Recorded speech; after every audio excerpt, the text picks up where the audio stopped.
ولا تقولن لشیء، یہ بہت اہم واقعہ آ رہا ہے یہاں.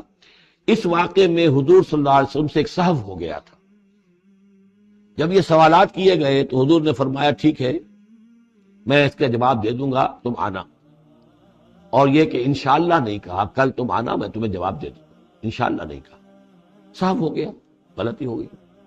لیکن یہ کہ اللہ تعالیٰ نے جن کے جتنے رتبے بلند ہوتے ہیں پھر ان کی سختی بھی اتنی ہوتی ہے. جن کے رتبے ہیں سوا، ان کی سوا مشکل ہے.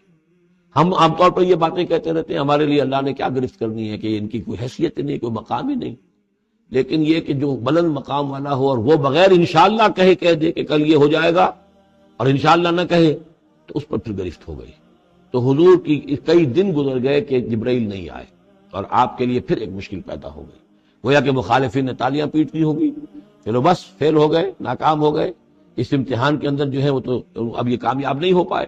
اس کے بعد جبرائیل آئے، یہ واقعات بھی لے آئے، ساتھ ہی یہ ہدایت بھی لائے.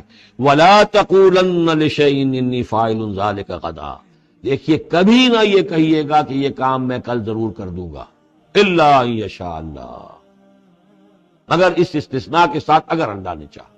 یہ ہماری تہذیب کے اب یوں سمجھیے کہ کچھ کلمات ہیں سماجی، ہمارے ثقافت کے، ان کے اندر جو ہے توحید کی روح جو ہے وہ کوٹ کوٹ کر بھری ہوئی ہے. کوئی اچھا منظر دیکھا سبحان اللہ، یعنی یہ کہ اس منظر میں کچھ نہیں ہے، اصل میں حسن اللہ کا ہے. پھول دیکھا سبحان اللہ، پھول کی تعریف نہیں کر رہے ہیں، اب بنانے والے کی تعریف ہے جس نے اتنا عمدہ پھول بنایا. کوئی آپ کو کوئی تکلیف رفع ہوئی، کوئی ضرورت پوری ہوئی الحمدللہ، بھوک لگی ہوئی تو کھانا کھایا الحمدللہ، تعریف اللہ کے لیے.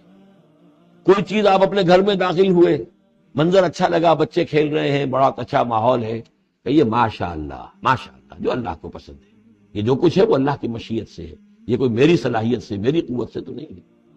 اسی طرح سے کوئی کام کرنا انشاءاللہ، میں یہ کام کرنا تو چاہتا ہوں، ارادہ تو ہے، لیکن ظاہر بات ہے کہ اللہ تعالیٰ کی مشیت کے بغیر، اللہ کی مرضی اور اذن کے بغیر تو نہیں ہو سکتا.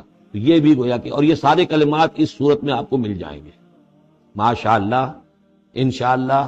اور اس سے پہلے ہم الحمدللہ سے شروع کر چکے ہیں. الحمدللہ الذی انزل علی عبدہ الکتاب ولم یجعل لہ عوجا ولا تقولن لشیء انی فاعل ذلک غدا الا ان یشاء اللہ واذکر ربک اذا نسیت، اور اپنے رب کو یاد کر لیا کیجئے جب آپ بھول جائیں. یعنی یہ کہ اگر کسی وقت بھول جائیں تو پھر جب یاد آ جائے وَاذْكُرْ رَبَّكَ، تو پھر اللہ تعالیٰ کی طرف دھیان لگائیے. وَقُلْ عَسَىٰ أَن يَهْدِيَنِ رَبِّي لِأَقْرَبَ مِنْ هَٰذَا رَشَدًا، اور کہیے کہ ہو سکتا ہے کہ میرا رب اس معاملے میں اس سے بہتر راہ کی طرف میری رہنمائی کر دے. یعنی میں یہ کیوں کہوں کہ یہ کام میں کروں گا، ہو سکتا ہے اللہ تعالیٰ جو ہے اس سے بہتر کوئی صورتحال پیدا کر دے. لہذا اس معاملے کے اندر بھی کوئی زیادہ جازم ہو جانا نہیں چاہیے، بلکہ معاملات کو تفویض الامر الی اللہ، سپردم بتو مایا خیش را تو دانی حساب کم و بیش را. تو اس طریقے سے انسان جو ہے اللہ تعالیٰ کے حوالے کیے رکھے.